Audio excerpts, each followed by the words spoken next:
Hello and welcome to episode 3 of the Dying Mall series. In this series, I talk about malls in clear decline. I visit them once every 6 months or so and discuss any improvements or further decline. In this third episode, I'd like to talk about the Sheridan Center, which has now been renamed to Sherwood Village. I don't know when they decided to rename the mall to Sherwood Village, but it has had its new name for at least 2 years, according to some Google research I've done. A lot of people remember this place as Sheridan Center still, therefore.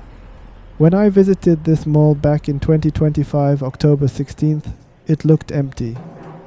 Both shops and foot traffic were lacking. The whole mall gave me a vibe of a rotting corpse.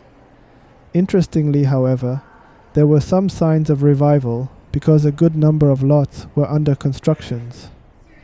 With a fancy court now located on the front, I got a feeling that they were trying to reinvent the mall into something else, like a luxury mall. It was still too early to tell, however, and I decided to revisit this mall again later to observe the progress.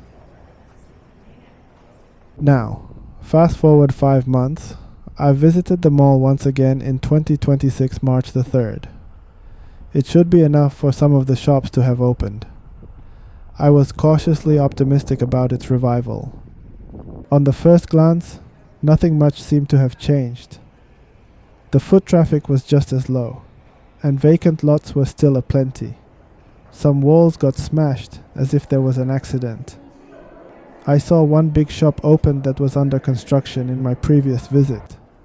Other than that, there was surprisingly no positive change. Surely 5 months is enough for a shop decoration. This means that some of shops that are under construction may have defaulted even before its opening. Still, regardless, I saw some new and active construction works. Therefore, I will need to visit this mall again in another half a year to observe and record its progress. The mall management is clearly trying to revive the mall for sure, although it has not been very effective so far. Well, time will tell. I will give you an update on this mall later this year, or early 2027. Thank you for watching.